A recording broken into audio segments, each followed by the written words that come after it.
today.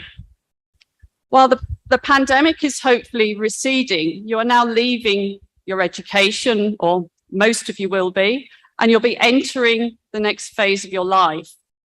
For most of you, this will be a world of employment where there may seem to be a remarkable amount of local and global uncertainty, in part left by the need of economic recovery from the pandemic, but as well the global reverberations of the current invasion in the Ukraine and the longer scale global concern of human-induced climate change.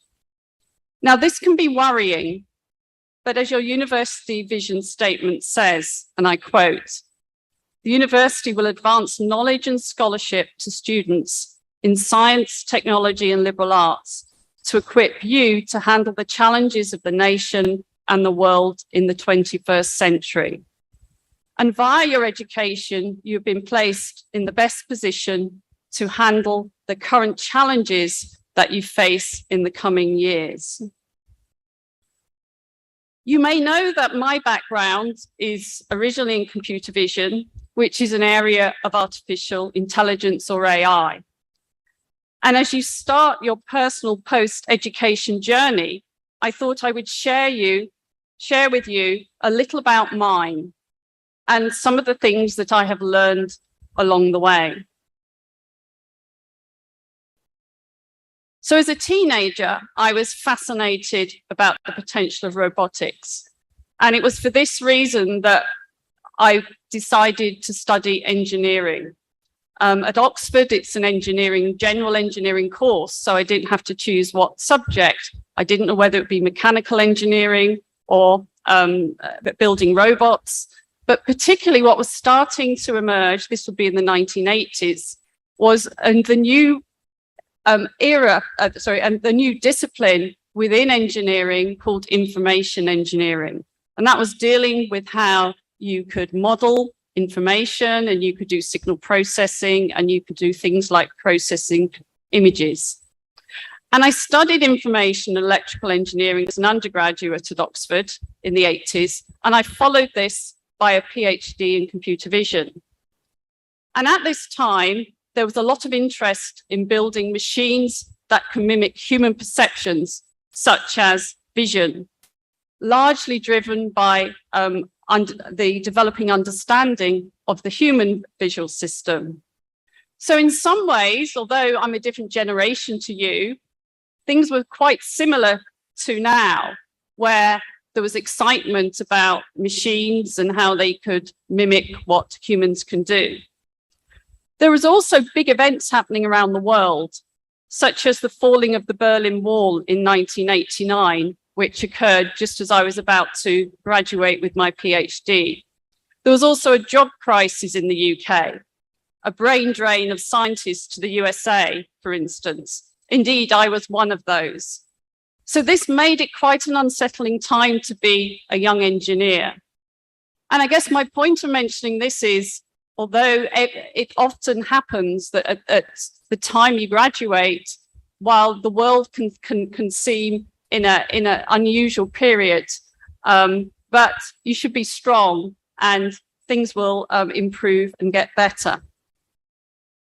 So at this time, artificial intelligence and robotics was deemed to be if not the most exciting technological area that was going to transform automation, with robots expected to replace humans for many mundane and expert tasks.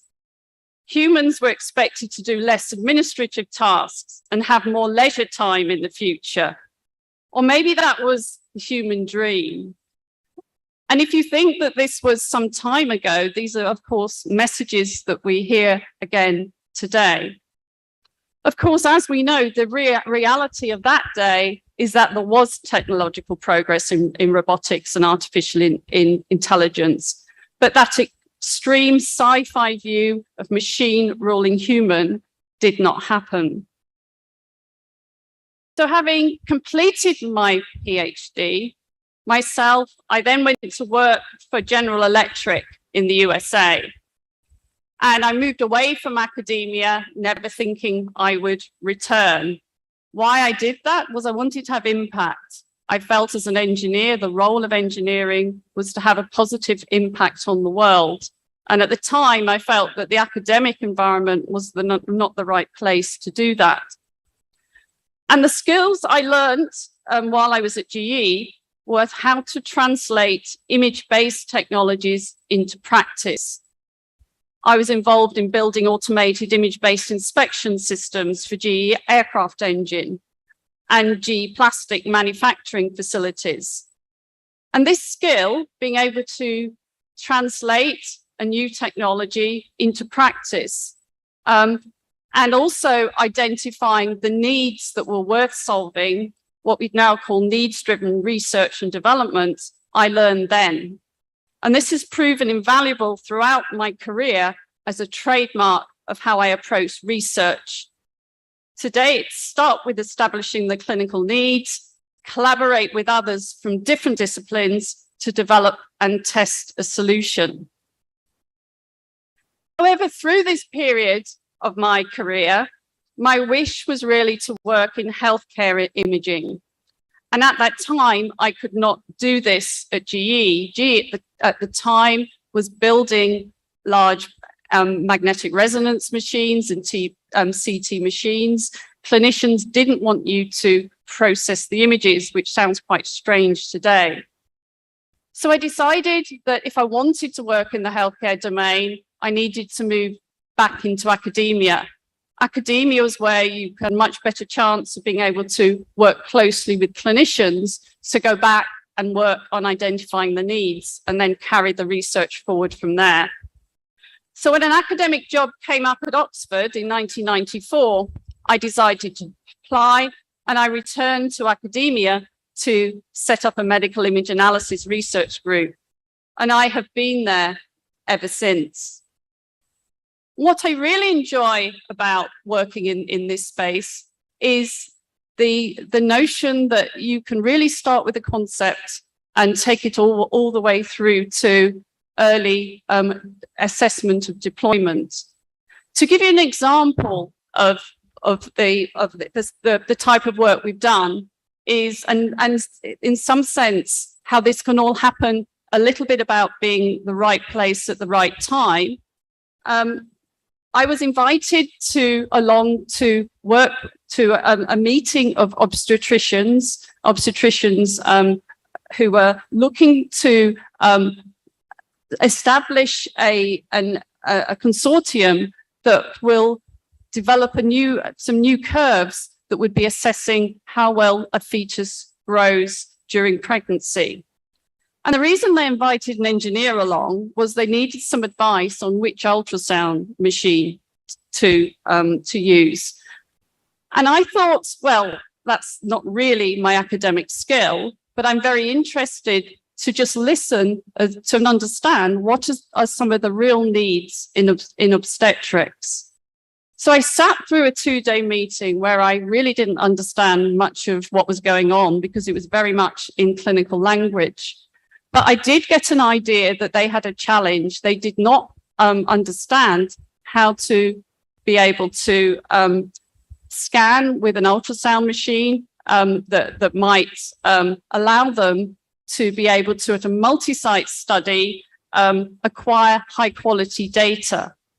And it was a casual conversation as we left the meeting on one of these days when one of the clinicians said, if we are struggling so much to define how we get people to scan in a consistent way, why can't you as an engineer come up with an automated system that would support clinicians while they scan so that every scan they take was fit for purpose and high quality?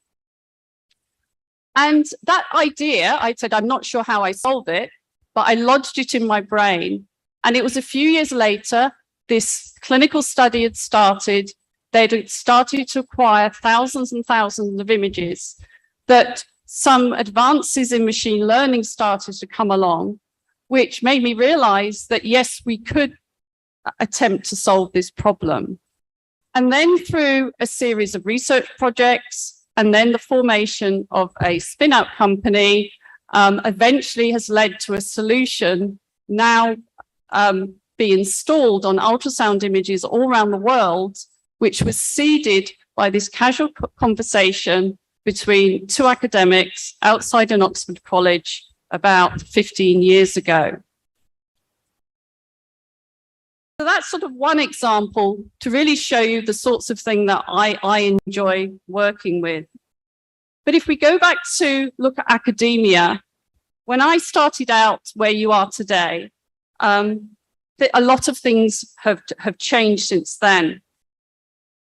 Pre the millennium, there was very little talk about interdisciplinary science. There was very little training at the intersection of science and technology with other disciplines. There was very little support for training in innovation and entrepreneurship. And at Oxford, I set up both the undergraduate option, the postgraduate taught course, and postgraduate research training programs in biomedical engineering around that time, all of which were deemed highly forward-thinking at that time. And how things have changed relatively rapidly. As an example, your own university now has a very clear educational vision that just did not exist 20, 25 years ago as a concept. And I think it's important to recognize how rapidly things have changed, because it's sometimes very easy to forget how training now interdisciplinary training is very much something that people talk about and something that people value. And this, of course, is a change for the better, because it means we are training and educating with and having skills training that prepare people for their future careers.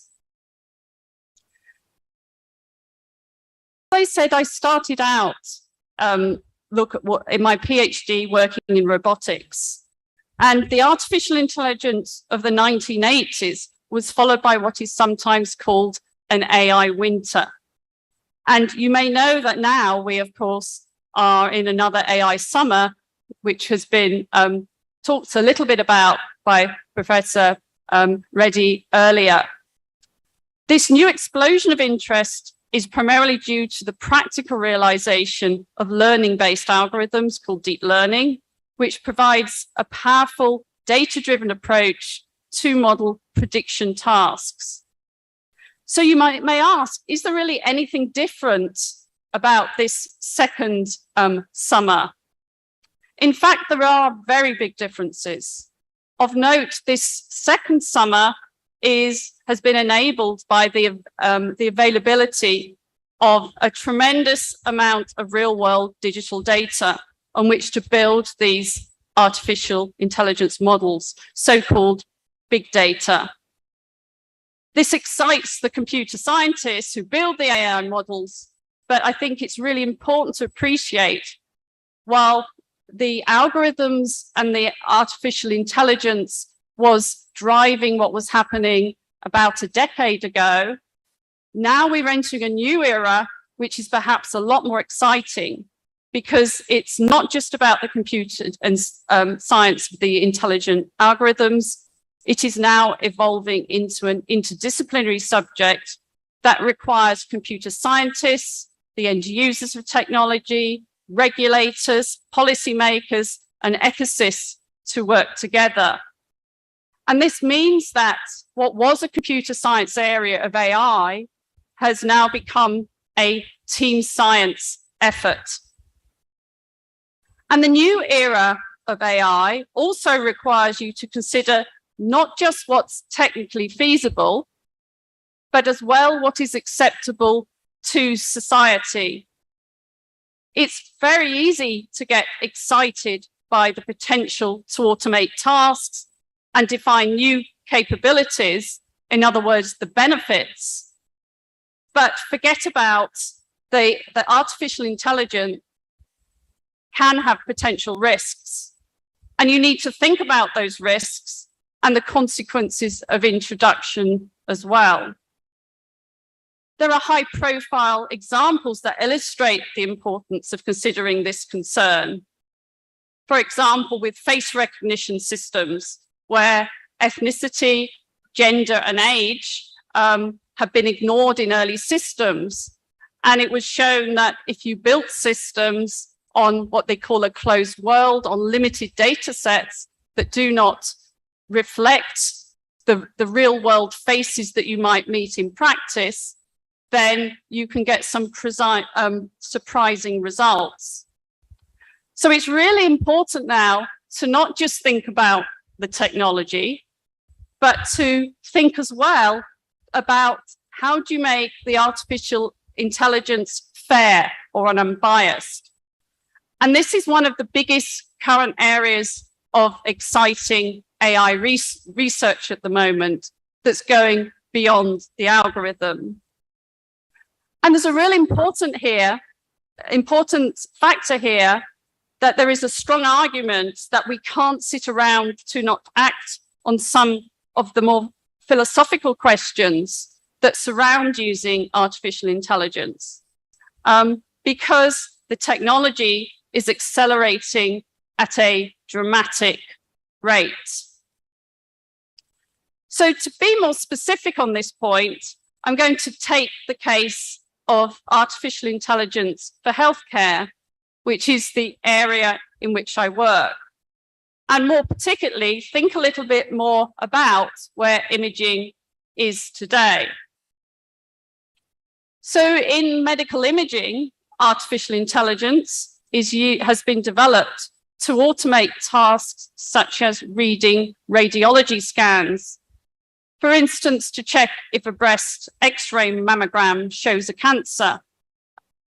But detection of a suspicious mass in a scan without explaining how an algorithm came to a decision that an area was suspicious is of limited use in clinical practice. And the problem here is that most of today's artificial intelligence systems that are deployed cannot reflect as humans would. In healthcare, this need for the contextualization is really holding back adoption of artificial intelligence technology. But the need for these capabilities will also drive their development in the future. In addition, AI systems in healthcare clearly need to be reliable. And this translates into a requirement for regulation and certification. Regulators are only just forming their guidelines for AI systems in medicine. That regulation is also costly, both in time and money. And that's one reason why healthcare as an application domain of artificial intelligence is moving a lot slower than, for example, you would see the introduction of AI for searching on the internet or in areas such as finance as well. Further, most artificial intelligence today solves a single task, sometimes called narrow AI. And as a technologist, you can't afford to develop every AI application from scratch. It's just too costly and it takes too long. So what this will do is drive some of the future technical advances from this very narrow AI, meaning bespoke solution to individual single problems, to less narrow AI, where a solution can start to solve more than one problem. But we probably do not need to worry about artificial general intelligence systems that can solve any intellectual task that a human can, appearing in a clinic in the foreseeable future. In fact, perhaps ever. Success in healthcare to date has been around automation of relatively standardized tasks, the low-hanging fruit. And this is for a reason. The challenge in healthcare AI is that medicine can be a bit of an art. It's very complex.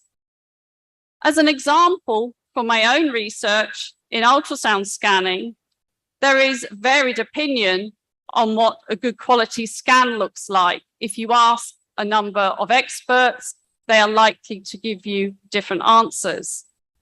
And if experts disagree, the best an AI technologist can do is build a consensus model.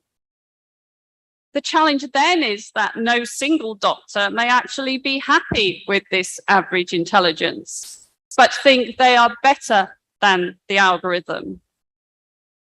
So there's also some way to go to be able to offer the personalization of AI that would make some AIs more human-like.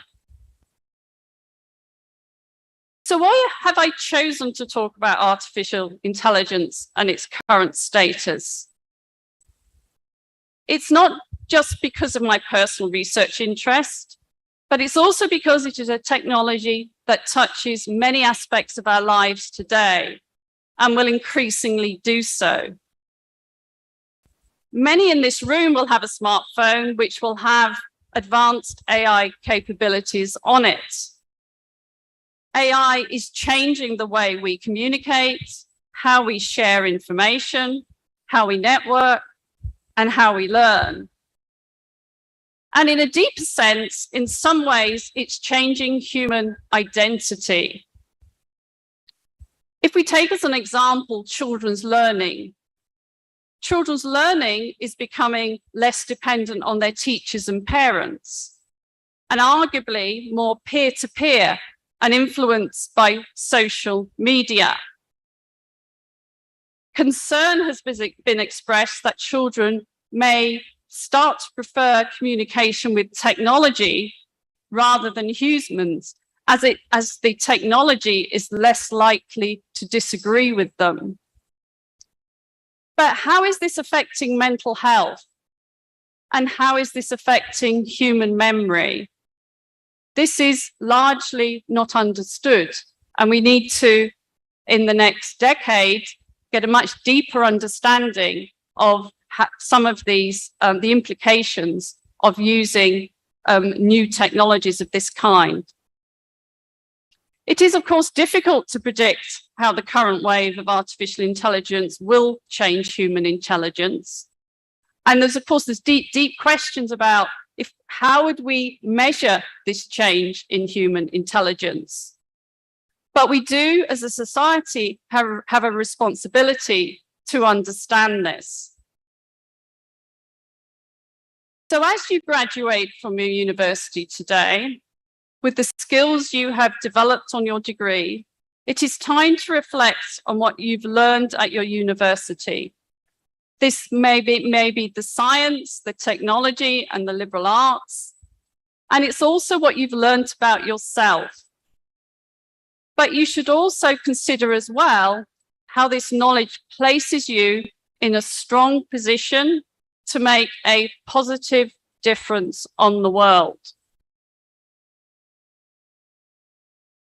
Whether you work in artificial intelligence or not, the lessons we are learning, those of us working in the artificial intelligence field, is that, well, first of all, what we're learning today, and in fact that's different from the last summer of AI, is that we, the technologists, as well as consumers, must not just get excited by the potential of new tech and its capabilities, in other words, the benefits.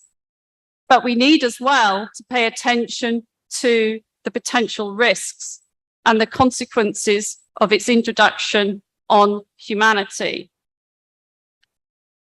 This then is a wise reminder that also goes beyond artificial intelligence, that we live in an era of change, where we all need to act responsibly in balancing the benefits of any advance with the potential harms on society. So whatever you decide to do next, you and your peers who are graduating today will lead shaping the world we live in tomorrow. And this leadership comes with the responsibility of balancing the benefits of change with potential harm. I am sure you will rise to the challenge. I wish you all the best as you begin on the next chapter of your life. Thank you.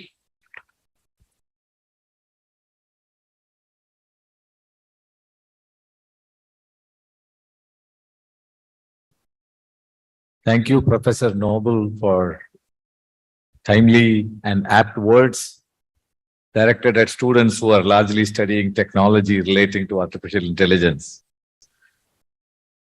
That brings us to the end of the formal function.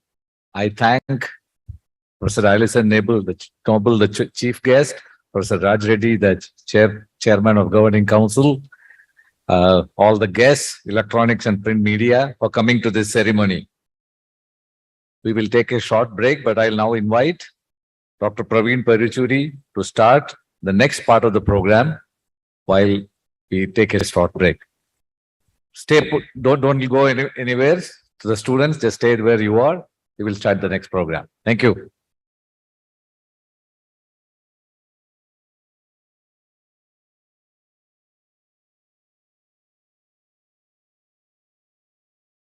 Yeah, thank you all. So the students, please, you should not be moving out. Instead, you should be shifting. I request all the parents to be seated. All the graduates should be seated according to their seat numbers, as you will be called to the stage to receive the certificate in this order, right? And all faculty are requested to come onto the stage and be seated here. But before then, I first will give 2 minutes, and then I request all students to start seating themselves in the correct places.